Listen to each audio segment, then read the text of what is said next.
সূরাতুল মুলক 29 নম্বর পারার প্রথম সূরা। এই সূরাতে আয়াত সংখ্যা 30। আয়াত সংখ্যা কত? 30। রুকু সংখ্যা 2। রুকু সংখ্যা কত? 2। এই সূরাটি পবিত্র কুরআনুল কারীমের 114টি সূরার মধ্যে 67তম সূরা। কততম সূরা? 67তম সূরা। এই সূরাটি অত্যন্ত গুরুত্বপূর্ণ একটি সূরা। সূরাতুল মুলক মানে হচ্ছে রাজত্ব, কর্তৃত্ব। এই বিষয় সম্পর্কে আজকে আমরা আলোচনা করব ইনশাআল্লাহ। আল্লাহ তাআলা তৌফিক দান করুক, বলেন আমিন।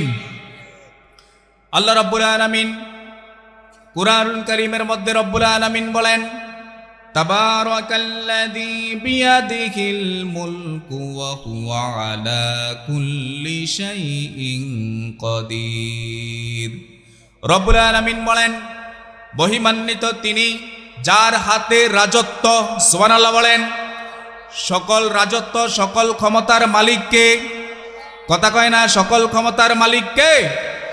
আল্লাহ হচ্ছে সকল ক্ষমতার মালিক, সকল রাজত্বের মালিক হচ্ছে আল্লাহ। আল্লাহ বলছে, তাবারাকাল্লাযী বিয়াদিহিল মুলক, মহিমান্বিত তিনি যার হাতে সকল ক্ষমতা, যার হাতে সকল রাজত্ব। সুবহানাল্লাহ বলেন। আল্লাহর হাত আসেনি? আছে, তবে আমাদের মতো নয়। যেমন থাকার দরকার তেমন, ঠিক কিনা বলেন? আমাদের মতো নয়, আমাদের হাতের মতো নয়। তার মানে হচ্ছে সকল ক্ষমতার মালিক কে? জুড়ে বলেন কে? আল্লাহ হচ্ছে সকল ক্ষমতার মালিক, সকল রাজত্বের মালিক হচ্ছে আল্লাহ। আল্লাহ হচ্ছে মালিক, আর আমরা হচ্ছি তার গোলাম। আমরা কি? গোলাম। মালিককে আর গোলামকে আমরা। এখন আপনারা বলেন তো, যারা গোলাম তারা কি স্বাধীন না পরাধীন? পরাধীন। তারা কি? পরাধীন। গোলাম যেভাবে ইচ্ছা সেভাবে চলতে পারে না।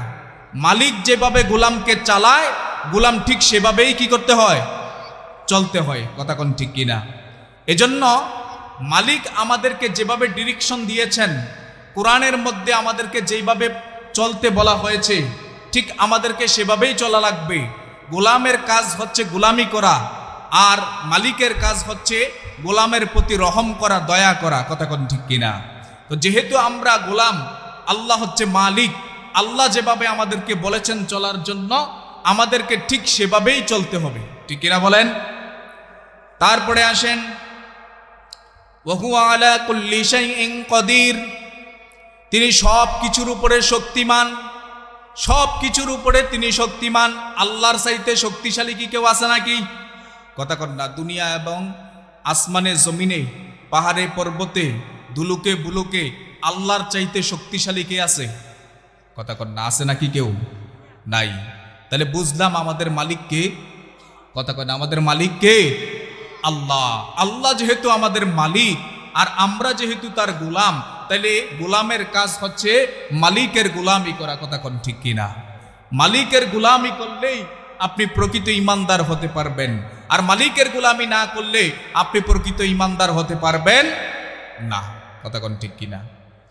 তাইলে আবার আসেন, এই দুনিয়ার জমিনের মধ্যে আল্লাহ সুবহানাহু ওয়া তাআলা কিছু কিছু মানুষকে একটু ক্ষমতা দিয়েছিলেন, কিছু কিছু মানুষকে টাকা দিয়ে ক্ষমতা দিয়েছিলেন, কিছু কিছু মানুষকে গদি দিয়ে ক্ষমতা দিয়েছিলেন, কিছু কিছু মানুষকে অর্থ সম্পদ, টাকা পয়সা, ধন দৌলত, তারপরে এইভাবে সম্পদ দিয়ে কিছু ক্ষমতা দিয়েছিলেন।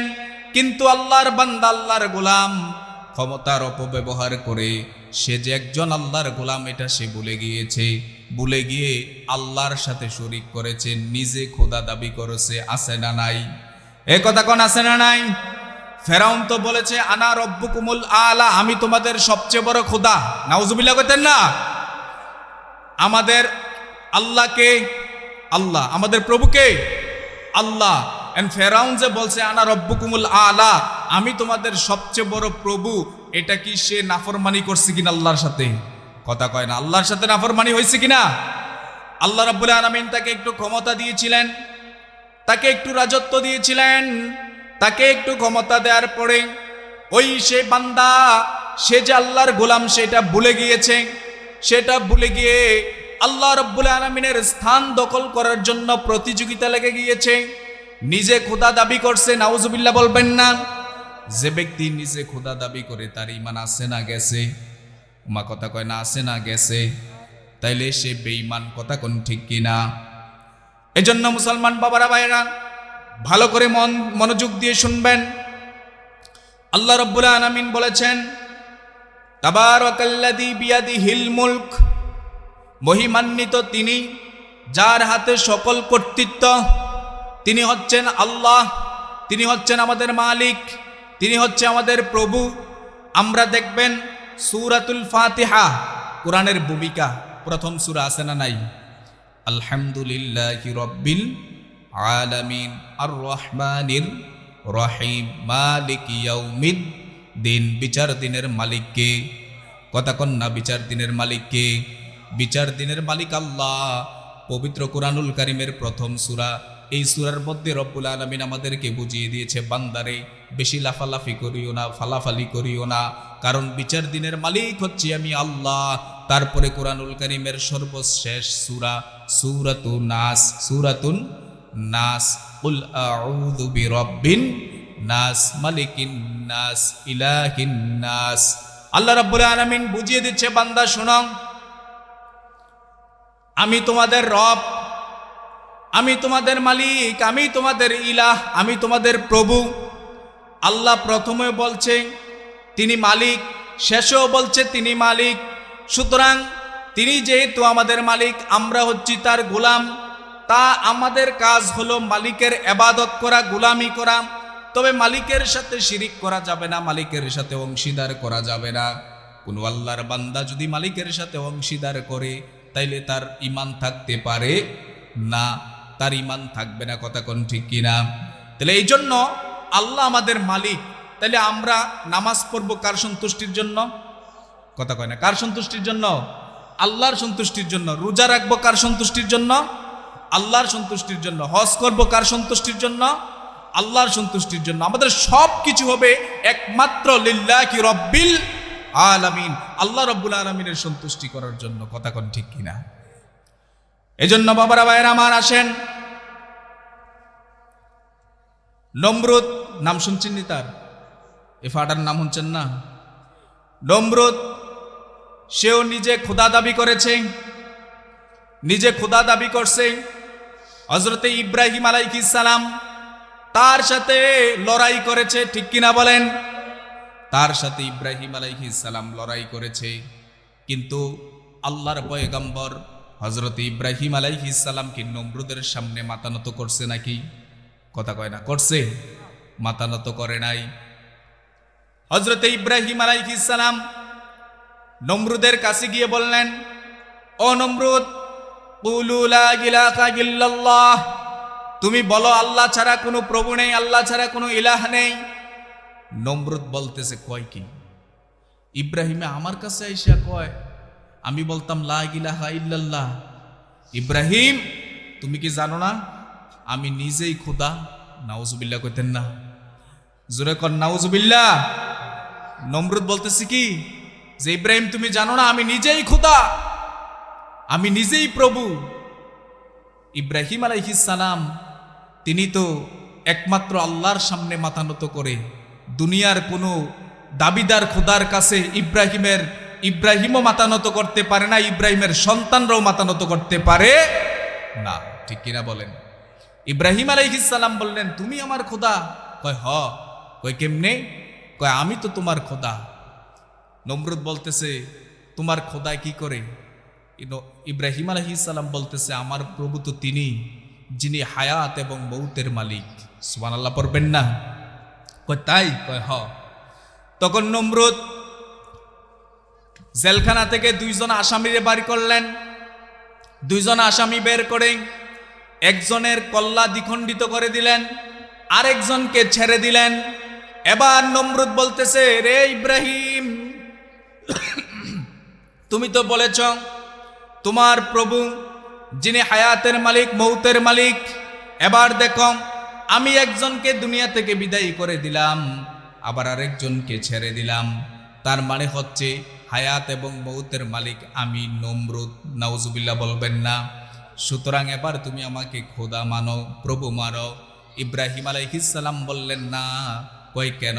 কয় আমার প্রভু তো এমন প্রভু যার ক্ষমতার শেষ নাই। কয় কি ক্ষমতা? হযরত ইব্রাহিম আলাইহিস সালাম বললেন, রে নমরুদ শোনো, আমার প্রভু তো তিনি যিনি প্রত্যেক দিন সকালবেলা পূর্ব দিকে সূর্যটা উদিত করে এবং পশ্চিম দিকে অস্ত যায়।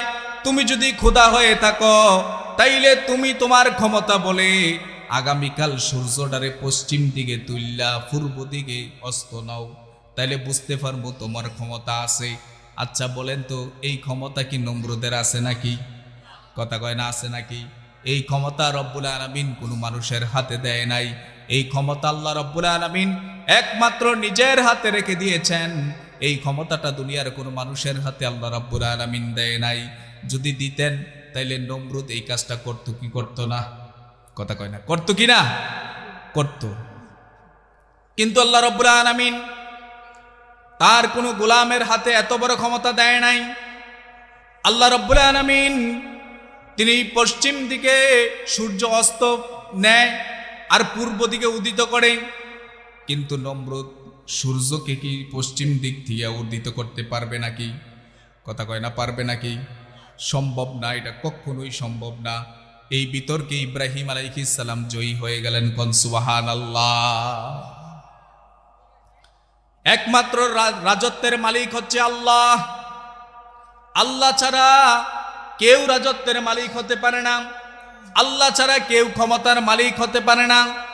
আল্লাহ রাব্বুল আলামিন বলেছেন, কুলিল্লাহুম্মা মালিকাল মুলকি তুতিল মুলকা মান তাশা ওয়া তানজিউল মুলকা মিম্মান তাশা ওয়া তুইজ্জু মান তাশা ওয়া তুযিল্লু মান তাশা বিয়াদিকাল খায়র ইন্নাকা আলা কুল্লি শাইইন কাদির। আওয়াজ করে পড়েন আল্লাহু আকবার।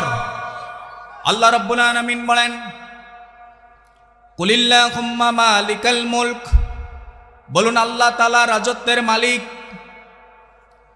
তুতিল মুলকা মান তাশাউ ওয়া তানজিউল মুলকা মিম্মান তাশা, তিনি যাকে ইচ্ছা রাজত্ব দান করেন এবং যার কাছ থেকে ইচ্ছা রাজত্ব কেড়ে নিয়ে যান।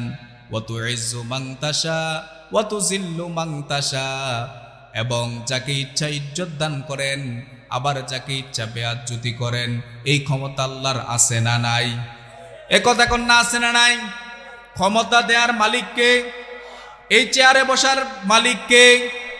এই যে চেয়ারের মধ্যে আমি বসলাম, আমার নির্দিষ্ট একটা সময় আছে, এই সময়ের পরে এই চেয়ারে বসে থাকার মতো ক্ষমতা আমার নাই। 1 ঘন্টা অথবা 1.5 ঘন্টা অথবা তার চাইতে কম আর বেশি কিছু সময়, এই কিছু সময়ের জন্য আমি এই চেয়ারের মধ্যে বসেছি, এরপরে চাইলেও আমি এই চেয়ারের মধ্যে আর বসে থাকতে পারবো না। পরবর্তী বক্তা যখন চলে আসবে আমার সময় শেষ। তাইলে বোঝা গেল এই চেয়ারের মালিক হচ্ছে একমাত্র কে? আল্লাহ চাইলে আপনাকে এই চেয়ারের মধ্যে বসাইতে পারে, আবার যখন ক্ষমতার অপব্যবহার করবেন গাদির মধ্যে ফিডা দিয়া লাঞ্ছনা আর অপমাননা দিয়ে জুতার মালা দিয়ে এই চেয়ারতে বসাইতে পারে কি পারে না? আল্লাহর সেই ক্ষমতা আছে না নাই? এ কথা কয় না, আছে না নাই? বুশের কি ক্ষমতার অভাব ছিল? কথা কয় না। বুশের কি ক্ষমতার অভাব ছিল? টাকার অভাব ছিল? অর্থ সম্পদের অভাব ছিল? কারুনের সম্পদের অভাব ছিল? ক্ষমতার অভাব ছিল? ফেরাউনের সম্পদের অভাব ছিল? ক্ষমতার অভাব ছিল? নমরুদের ক্ষমতার অভাব ছিল? টাকা পয়সার অভাব ছিল? কোনো কিছুর অভাব ছিল না। কিন্তু ক্ষমতার অপব্যবহার করার কারণে আল্লাহ তাআলা তাদেরকে এমনভাবে লাঞ্ছনা আর অপমাননা দিয়েছেন, কিয়ামত পর্যন্ত মানুষ তাদের নামটা নিতেও থুতু ফেলবে, ইজ্জতের সাথে তাদের নামটা পর্যন্ত কেউ নিতে চাইবে না। ঠিক কিনা বলেন? এজন্য মুসলমান, আন্নাল কুওয়াতা লিল্লাহি জামিয়া, সকল ক্ষমতার মালিককে আল্লাহ। আল্লাহ ছাড়া কেউ সকল ক্ষমতার মালিক হতে পারে না। ও বান্দা, যতই বাহাদুরি করো না কেন, যতই দাপট দেখাও না কেন, যতই তোমার টাকা থাকুক না কেন, যতই তোমার সম্পদ থাকুক না কেন, যা কিছুর মালিক হও না কেন, অনেকের দেখবেন 6টা 7টা 8টা 10টা ছেলে যদি থাকে, ফলাফাইনের বাহিনী যদি বেশি থাকে, এইডি দিয়েও দাফট দেখায়। কথা কোন ঠিক কিনা? ছোট বংশের সাথে বড় বংশের ঝগড়া হইলে দাফট দেখায়। বেটা তুই জানস আমার 8টে 10টা ফলাফাইন হগুলি যদি একসাথে লাডি লইয়া দাঁড়াই, তোর অস্তিত্ব থাকবো? এমন ক্ষমতা দেখায় কি দেখায় না? এই কথা কয় না, আছে না নাই? আমাদের সমাজে এমন মানুষ আছে না নাই? এক বেটার 2 সন্তান, আরেক বেটার 6 সন্তান। 2 সন্তান যেই বেটার, এই বেটার 6 সন্তান ওলা বেটার লগে ঝগড়া লাগতে বড় ভয় পায়। কারণ হচ্ছে এবাডা সহ এবাডার 2 ফুট মিল্লা লাডি হইব কয়টা? 3টা। আর আরেক বেটার যে 6 ফুট, এবাডার 6 ফুট মিল্লা আর এবাডা মিল্লা লাডি হইব কয়টা? 7টা। তো এবাডার লগে কি এবাডা পারবো? তাহলে ঝগড়া লাগতেও কি করতে হয়? বুঝা হুন্যা আসতে হয়, ঠিক কিনা বলেন? কিন্তু মনে রাখবেন মুসলমান, আল্লাহ রাব্বুল আলামিন জালিমকে কখনোই ছাড় দেন না। জালিমকে কখনোই আল্লাহ তাআলা ছেড়ে দেন না। জালিম তুমি যত বড় ক্ষমতার অধিকারী হও না কেন, ফেরাউন ক্ষমতা তার কম ছিল না, তারপরেও সে তার ক্ষমতা টিকিয়ে রাখতে পারে নাই। আবার নমরুদের ক্ষমতা কম ছিল না, সে কিন্তু তার ক্ষমতা টিকিয়ে রাখতে পারে নাই। তারপরে বুশের ক্ষমতা কম ছিল না, সামান্য একজন বুশ কত ক্ষমতার অধিকারী ছিল, দুনিয়াতে জোতার বাড়ি খাইছে। কথা কোন ঠিক কিনা? জুতার বাড়ি খাইছে কি খাইছে না? এমনি করে আমাদের দেশের মধ্যেও অনেকে হয়তো ক্ষমতা দেখাইতে পারে, বলতে পারে আমরা চেয়ার থেকে নামবো না, কিন্তু আল্লাহ তাআলা ইচ্ছা করলে সবকিছু পারে। আল্লাহ তাআলা ইচ্ছা করলে মুহূর্তের মধ্যে তোমাকে এই গদি থেকে নামাইয়া অপমান করতে পারে কি পারে না? আজকে এই মুহূর্তে আমি যদি বলি যে এই চেয়ারে আমি বসছি, মাহফিলে শেষ হওয়ার আগ পর্যন্ত এটা থেকে নামতাম না, এটা কি সম্ভব? আপনারা মানবেন নি? কথা কেন? আপনারা মানবেন? মানবেন না। আপনারা বলবেন যে হুজুর 1-1.5 ঘন্টা সময় হওয়ার পরে আপনার সময় আর নাই, সুতরাং পরবর্তী বক্তা যেহেতু চলে আসছে আপনি এখন নেমে যান, আপনি চলে যান, এবার আওয়াজ করব। আমি যদি চাইও যে এই চেয়ারের মধ্যে বসে থাকবো, আপনারা কিন্তু চাইবেন না। কথা কোন ঠিক কিনা? তাইলে ইজ্জত দেয় কে? কথা কয় না, ইজ্জত দেয় কে? বেয়াজ্জতি করে কে? সব ক্ষমতা কার হাতে? আমরা চাইলেও ইজ্জত সম্মান অর্জন করতে পারবো না যদি আল্লাহ না দেয়।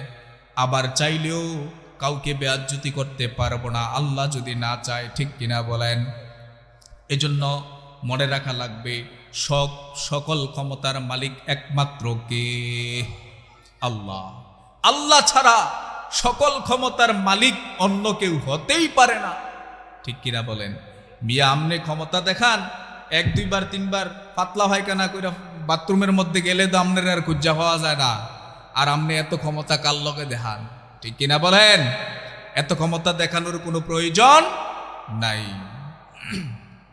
তারপরে আসেন, আল্লাহ রাব্বুল আলামিন বলেছেন আল্লাযী খালাকাল মাউতা ওয়াল হায়াতা লিয়াবলুয়াকুম আইয়ুকুম আহসানু আমালা।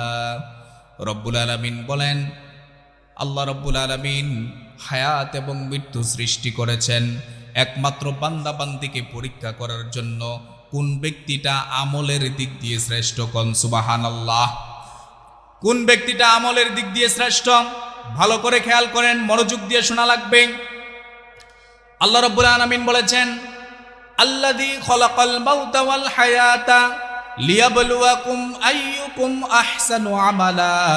আল্লাহ রাব্বুল আলামিন বলেছে, বান্দা তোমাদেরকে আমি পরীক্ষা করব। কি করবে? কে করবে? আল্লাহ তাআলা আপনাকে আমাকে পরীক্ষা করবে হায়াত এবং মৌতের মাধ্যমে। কোন ব্যক্তিটা আহসানু আমালা, উত্তম আমল করে। কোন সুবহানাল্লাহ। আল্লাহ রাব্বুল আলামিন এখানে বলেন নাই আকসারু আমালা, এরকম বলেন নাই বান্দা দুনিয়াতে কে বেশি আমল করবা এটা আমি দেখব, এটা বলে নাই। বলেছে আহসানু আমালা, কে উত্তম আমল করবা। সুবহানাল্লাহ বলেন। দুটোটাই হচ্ছে ইসমে তাফজিল। আহসানু আমালা, আল্লাহ তাআলা এখানে বলেছে উত্তম আমল দেখবে আল্লাহ তাআলা, বেশি আমল দেখবে না, উত্তম আমল দেখবে। ভালো করে বুঝবেন কথাটা। আল্লাহ রাব্বুল আলামিন বলছেন, বান্দারে, ও বান্দা, আমি তোমাকে হায়াত দিয়েছি, মৌত দিয়েছি, আমি দেখব তোমাকে কোন ব্যক্তিটা আমলের দিক দিয়ে শ্রেষ্ঠ ছিল, ভালো আমল করেছে। আহসানু আমালা, আকসারু আমালা বলে নাই, মানে দুনিয়া থেকে বেশি আমল করবে এটা দেখবে না, দেখবে কোন ব্যক্তিটা দুনিয়াতে উত্তম আমল করেছে। সুবহানাল্লাহ বলেন। উত্তম আমল তার মানে কি? উত্তম আমল করার জন্য কয়েকটা বৈশিষ্ট্য থাকা লাগবে। কি থাকা লাগবে? কয়েকটা বৈশিষ্ট্য। উত্তম আমলটা দেখবে আপনি মনে করেন বেশি আমল করলেন, কিন্তু আমলগুলা কোরআন হাদিসের বিরোধী আমল, কোনো কাজ হবে? কথা কয় না, কোনো কাজ হবে? কিন্তু কম আমল করলেন, আমলগুলা হচ্ছে সহি এবং উত্তম আমল, তাহলে এটা কাজে লাগবে কি লাগবে না? কথা কন না, লাগবে কি লাগবে না? অবশ্যই কাজে লাগবে। কিন্তু এমন আমল করলেন যেটা কোরআনেও নাই, হাদিসেও নাই, যেটা আল্লাহ রাসূল সাল্লাল্লাহু আলাইহি ওয়াসাল্লাম কখনোই করে নাই, তো এই আমলটা কি কোনো কাজে লাগবে? লাগবে না। তাহলে আল্লাহ রাব্বুল আলামিন আপনাকে আমাকে পরীক্ষা করবে, কে উত্তম আমল করেছে, ভালো আমল করেছে, নেক আমল করেছে, কে বেশি আমল করছে এটা দেখবে না। তার মানে এখন আপনারা কি বুঝলেন? যে হুজুর আল্লাহ যেহেতু কইছে যে আল্লাহ আমাদের উত্তম আমল দেখবে, বেশি আমল দেখবে না, তার মানে আমরা ভালা কইরা অজু টজু কইরা গোসল টোসল কইরা সুন্দর কইরা পাক পোশাক, সুন্দর পোশাক টোশাক কইরা 5 ওয়াক্ত নামাজের মধ্যে 2 ওয়াক্ত ফরমু আর 3 ওয়াক্ত ফরমু না, নাকি? বিষয়টা কি এরকম? এরকম না। বিষয়টা হচ্ছে আপনি 5 ওয়াক্ত নামাজ তো অবশ্যই পড়বেন, কিন্তু আপনি 5 ওয়াক্ত নামাজের পাশাপাশি মনে করেন প্রত্যেক দিন 200 রাকাত নফল নামাজ পড়লেন। আর 200 রাকাত যে নফল নামাজ পড়লেন, এটা কোন রকম খালি উঠলেন আর বইলেন, ইখলাসের সাথে করলেন না। আল্লাহ তাআলা সেটা বুঝিয়েছে যে বান্দা তুমি উত্তমভাবে করবা, উত্তমভাবে আমলটা যদি করো এই আমলটা তোমার কাজে লাগবে, কিন্তু উত্তমভাবে যদি না করো তাহলে তোমার এই আমলটা কোনো কাজে লাগবে না। কথা কোন ঠিক কিনা? এবার আসেন, উত্তম আমল করার জন্য কয়েকটা গুণ লাগবে। কয়েকটা গুণের মধ্যে প্রথম যে গুণটা সেটা হচ্ছে এলেম থাকা লাগবে। কি থাকা লাগবে? এলেম থাকা লাগবে। এবার মনে করেন আপনি নামাজ পড়বেন, নামাজের এলেম আপনার কাছে নাই, তাহলে কি আপনি সহিভাবে নামাজ পড়তে পারবেন? মা কথা বুঝেন নাই? 1 নম্বরে এলেম থাকা লাগবে। কি থাকা লাগবে? এলেম থাকা লাগবে, জ্ঞান থাকা লাগবে। আপনি নামাজ পড়বেন সঠিকভাবে, সুন্নাহ তরিকা অনুযায়ী। আল্লাহ রাসূল সাল্লাল্লাহু আলাইহি ওয়াসাল্লাম যেইভাবে নামাজ পড়েছেন, সল্লু কামা রাআইতুমুনি উসাল্লি, নবীজি বলেছেন সেইভাবে নামাজ পড়ো যেভাবে আমাকে নামাজ পড়তে দেখেছ। এখন আল্লাহ রাসূল যেইভাবে নামাজ পড়েছে সেই তরিকা, সেই পন্থা আপনার জানা নাই, সেই এলেম আপনার কাছে জানা নাই, আলতু ফালতু নামাজ পড়লেন।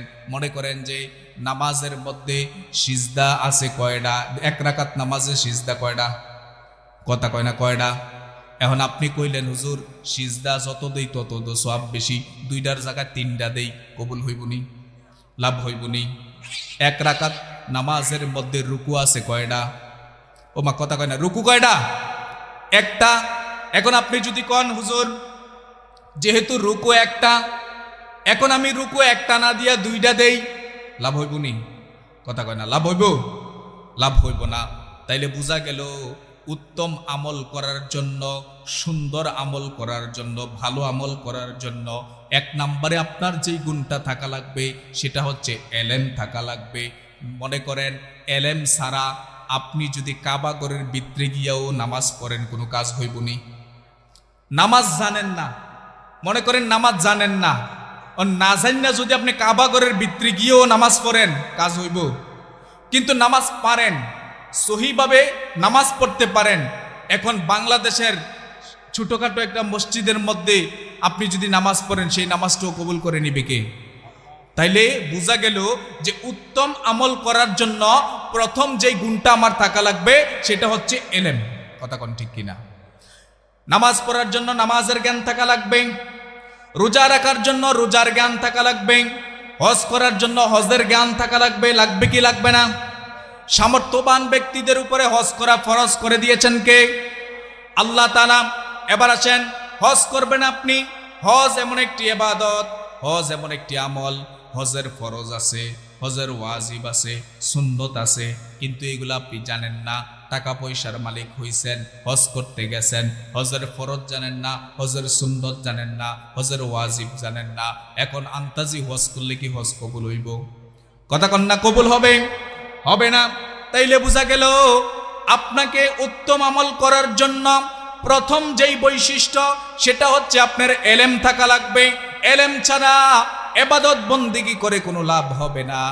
এলেম ছাড়া ইবাদত বন্দিগি করলে কোনো কাজে আসবে না। 2 নম্বরে হচ্ছে উত্তম আমল করার জন্য আপনার বিশুদ্ধ নিয়ত লাগবে। সুবহানাল্লাহ বলেন। বিশুদ্ধ নিয়ত লাগবে। কি লাগবে? সহি নিয়ত লাগবে। সহি নিয়ত ছাড়া আপনি যত ইবাদত বন্দিগি করেন না কেন কোনো কাজে আসবে না।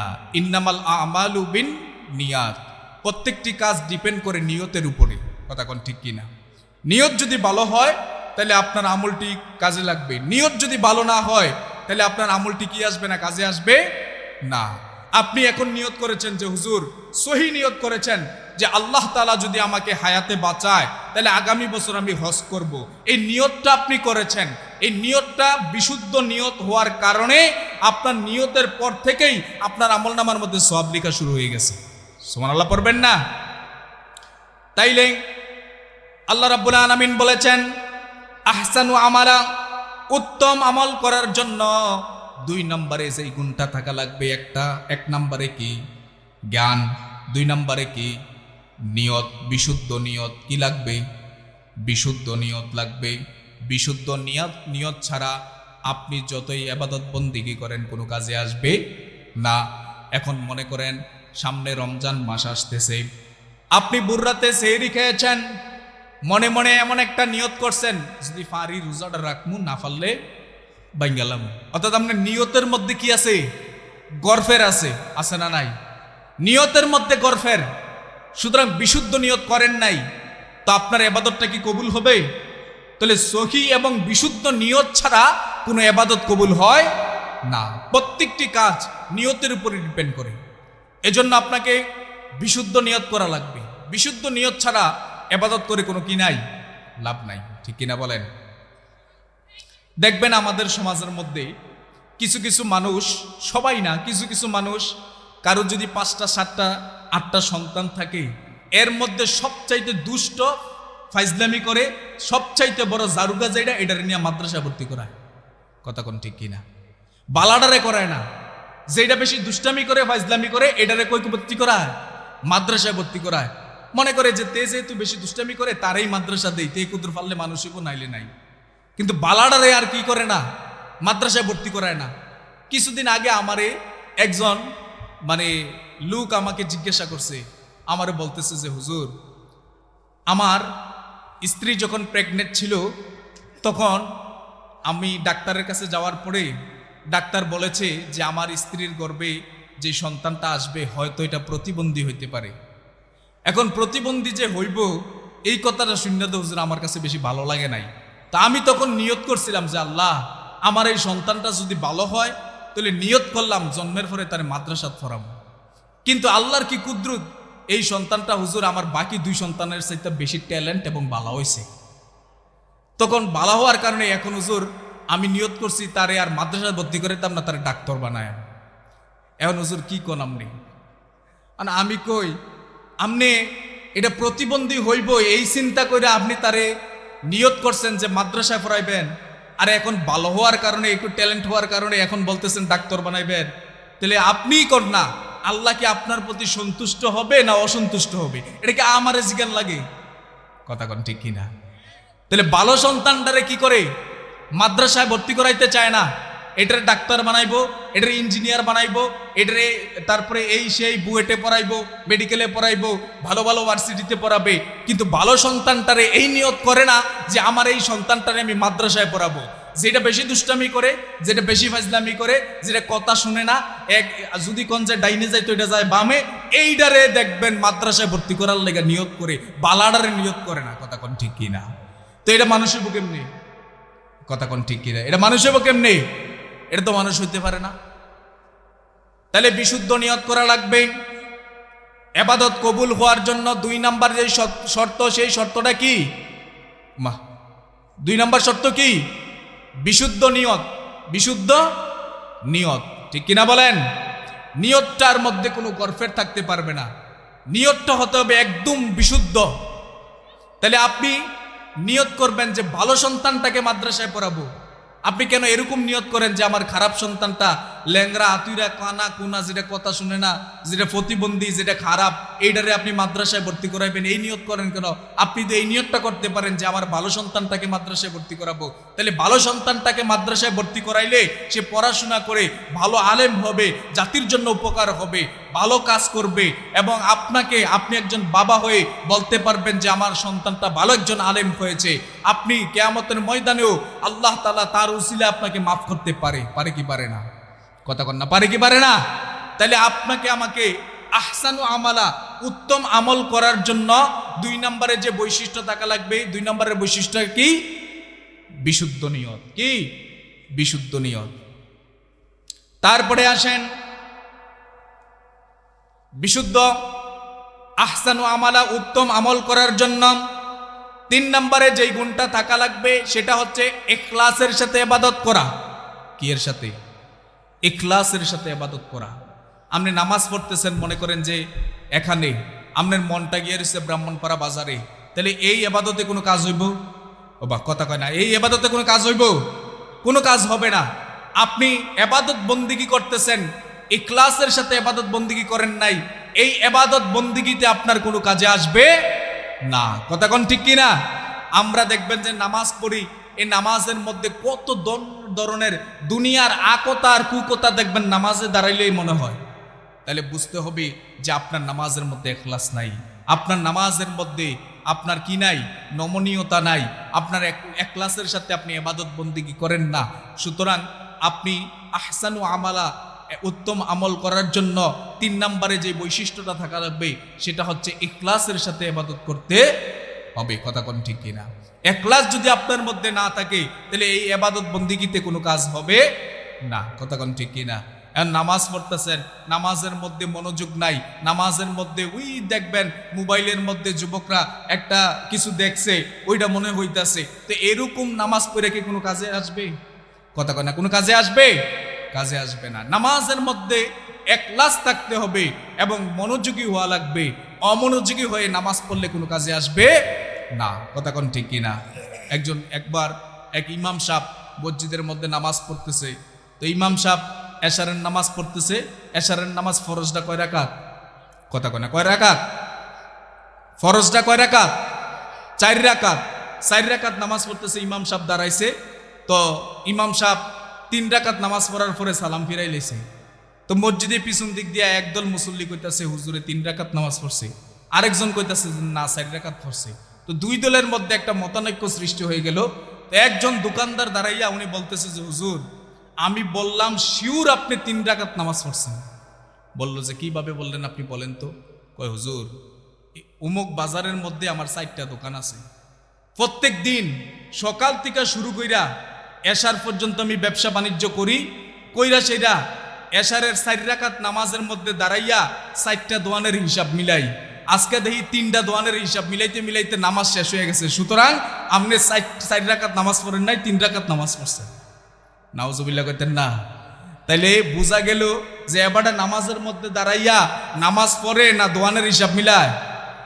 দোয়ানের হিসাব মিলায়। এই নামাজে কোনো কাজে আসবে কিনা? কথা কোন, কোনো কাজে আসবে? কোনো কাজে আসবে না। কথা কোন ঠিক কিনা?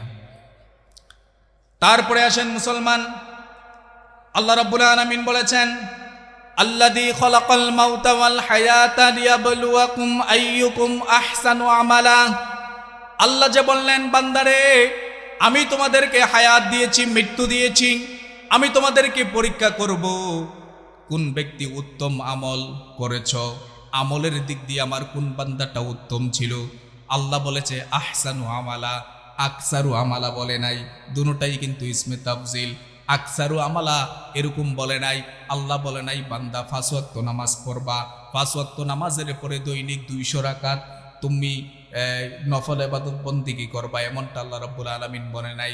আল্লাহ রাব্বুল আলামিন বলেছে বান্দা শোনো, তুমি আকসারু আমালা করা লাগবে না, আহসানু আমালা, উত্তম ইবাদত বন্দেগী করবে। উত্তম ইবাদত বন্দেগী যদি তুমি করতে পারো তাহলে আল্লাহ রাব্বুল আলামিনের কাছে দামি হতে পারবা। আর যদি তুমি উত্তম ইবাদত বন্দিগি না করে বেশি ইবাদত বন্দিগি করো, কিন্তু এই ইবাদতের মধ্যে আল্লাহ রসুলের সুন্নাত তরিকা অনুযায়ী করলা না, তাইলে এই ইবাদতটা আল্লাহর কাছে কবুল হবে না। আল্লাহর কাছে ইবাদত বন্দিগি যদি কবুল করাইতে চাও, তাইলে উত্তম ইবাদত করতে হবে। নামাজের মধ্যে এমনভাবে নামাজ পড়তে হবে যেন আল্লাহ রাব্বুল আলামিন আপনার সামনে দাঁড়িয়ে আছে। আল্লাহ রাব্বুল আলামিনকে আপনি সিজদা দিবেন, এমনভাবে আপনার মনটাকে নামাজের মধ্যে মনোযোগী করা লাগবে। আপনি দেখবেন দুনিয়ার কোনো কাজ করার সময় আমরা এমনভাবে মনোযোগী হয়ে করি যেন দুনিয়ার কাজটা আমার কাছে সবচাইতে দামি, কিন্তু রবের যেই গোলামি করার দরকার, রবের গোলামিটা আমরা করার সময় সেই চিন্তাটা করি না, সেই মনোভাবটা আমাদের মধ্যে থাকে না, সেই চিন্তাটা আমাদের মধ্যে থাকে না। আহারে আল্লাহর সামনে দাঁড়াইলাম, এবার নামাজটা খুশু খুজুর সাথে পড়া লাগবে, তাকওয়ার সাথে পড়া লাগবে। নামাজের মধ্যে দাঁড়াইয়া মশা মারে আছে না নাই? মা কথা কয় না, আছে না নাই? নামাজের মধ্যে দাঁড়াইয়া হাসাহাসি করে আছে না নাই? নামাজের মধ্যে দাঁড়াইয়া বিভিন্ন জিনিস চিন্তা করে আছে না নাই? এমন চিন্তার মানুষ আমাদের সমাজের মধ্যে আছে। মনে রাখবেন, এমন চিন্তার মানুষ যদি আপনারা কেউ থেকে থাকেন, তাহলে আপনি কিয়ামত পর্যন্ত নামাজ পড়তে পারবেন, এই নামাজে আল্লাহ সন্তুষ্ট হবে না। কথা কোন ঠিক কি না? তাইলে আমি যে বললাম তাবারাকাল্লাযী বিয়াদিহিল মুলক, সকল রাজত্বের একমাত্র মালিককে, কার হাতে ক্ষমতা? আল্লাহ চাইলে এই চেয়ারে বসাইতে পারে, চাইলে আবার চেয়ার থেকে নামাইতে পারে কি পারে না? এই ইতিহাস, এই প্রমাণ যুগে যুগে আমরা দেখছি কি দেখছি না? দেখছি কি না? আল্লাহ পারে কি না? কথা কেন, আল্লাহ পারে কি না? আল্লাহ চাইলে মুহূর্তের মধ্যে আপনাকে সম্মান দিতে পারে, আবার মুহূর্তের মধ্যে সম্মান ছিনিয়ে নিয়ে যেতে পারে। আল্লাহ পাকের সেই ক্ষমতা আছে, ঠিক কিনা বলেন? এজন্য মুসলমান, আপনাকে আমাকে আরো সতর্ক হওয়া লাগবে। আপনি ক্ষমতা পেয়েছেন, এই ক্ষমতার অপব্যবহার যদি করেন, প্রতিটা আপনার ক্ষমতা অপব্যবহারের প্রত্যেকটা জিনিসের কড়াই গন্ডাই হিসাব আপনাকে রবের সামনে দেয়া লাগবে। যাদের প্রতি জুলুম করেছেন, প্রত্যেকটা জুলুমের হিসাব দেয়া লাগবে। আপনি ক্ষমতা পেয়ে যার প্রতি জুলুম করেছেন, প্রত্যেকটা জুলুমের হিসাব দেয়া লাগবে। ফামাইয়া আমাল মিসকালা যাররাতিন খায়রান ইয়ারা ওয়া মাইয়া আমাল মিসকালা যাররাতিন শাররান ইয়ারা। বান্দা, দুনিয়াতে যাররা পরিমাণ ভালো কাজ যদি করে থাকো, এটা যেমন কিয়ামতের ময়দানে দেখবা, দুনিয়াতে যদি যাররা পরিমাণ খারাপ কাজও করে থাকো, এটাও কিয়ামতের ময়দানে দেখতে পাইবা। সুতরাং ক্ষমতার অপব্যবহার করতে একটু হিসাব মিলাইয়া কইরো, হিসাব মিলাইয়া কইরো। চিন্তা রাইখো, মনের মধ্যে একটা জিনিস চিন্তা রাইখো যে তোমাকে মরা লাগবে। কথা কোন ঠিক কিনা? এই চিন্তাটা আমাদের মনের মধ্যে থাকা লাগবে। আমরা যে মরবো, এই চিন্তাটা আমাদের মধ্যে কি করা লাগবে? থাকা লাগবে। এই চিন্তাটা আমাদের মধ্যে থাকা লাগবে। আর এই চিন্তা যদি না থাকে, তাহলে আপনি প্রকৃত ইমানদার হতে পারবেন না। এই যে আয়াতের দিকে খেয়াল করেন, আল্লাহ রাব্বুল আলামিন বলেছেন আল্লাযী খলাকাল মাউতা ওয়াল হায়াতা। এই আয়াতের মধ্যে রব্বুল আলামিন প্রথমে মৌতের কথা বলেছেন। আচ্ছা বলেন তো আপনারা, একটা মানুষের জীবনে কি প্রথম হায়াত না মৌত? হায়াত। কথা কোন ঠিক কিনা? কিন্তু আল্লাহ রাব্বুল আলামিন এই আয়াতের মধ্যে বলেছেন আল্লাযী খলাকাল মাউতা, মৌত দিয়ে শুরু করেছেন। আল্লাহ বুঝাইতে চেয়েছেন, বান্দারে যত ক্ষমতাই দেখাও না কেন, যা কিছু করো না কেন, একটা কথাই তোমাদের মনের মধ্যে রাইখো, মরতে হবে। কথা কোন ঠিক কিনা? মরতে যেহেতু হবে, সুতরাং আপনি আপনার জীবনটা এমনভাবে পরিচালনা করবেন যেন আপনার মৃত্যুর পরে প্রত্যেকটি মানুষ আপনার সম্পর্কে ভালো মন্তব্য করে। আর মরার পরে যদি আপনার সম্পর্কে কেউ খারাপ মন্তব্য করে, তাহলে আপনি বুঝবেন আপনার জীবন ব্যর্থ, ঠিক কিনা বলেন? আর যদি আপনার মৃত্যুর পরে যদি প্রত্যেকটা মানুষ যদি আপনার জন্য আফসোস করে, যদি বলে আহারে বেজোরা গ্রামের আব্দুর রহমান কত ভালো মানুষ ছিল, এটার চাইতে বড় পাওনা আর কিছু হতে পারে না, ঠিক কিনা বলেন? এজন্য এমনভাবে জীবনটাকে সাজাবেন যেন আপনার মৃত্যুর পরে আপনাকে নিয়ে মানুষ আফসোস করে, আপনার মৃত্যুর পরে যেন মানুষ আপনার জন্য কান্না করে, আপনার মৃত্যুর পরে যেন মানুষ আপনার জন্য হাই হুতাশ করে, আপনার মৃত্যুর পরে যেন মানুষ আপনাকে নিয়ে আল্লাহর দরবারে মুনাজাত করে, মুনাজাতের মধ্যে কান্নাকাটি করে, এমনভাবে আপনার জীবনটাকে পরিচালনা করতে হবে। ঠিক কিনা বলেন? আর যদি আপনি মৃত্যুর কথা স্মরণ না করে বেড়াইতের মতন বেড়াগিরি করেন, তাহলে এই জীবন দিয়ে আপনি কখনোই কিয়ামতের ময়দানে ছাড় পাবেন না। পাবেন নাকি? কিয়ামতের ময়দানে কোনো সুদ ঘুষ চলবো? হ্যাঁ, চলবে নাকি? জান না, সোজা করে লেব ফেরেস্তা। কথা কোন ঠিক কিনা?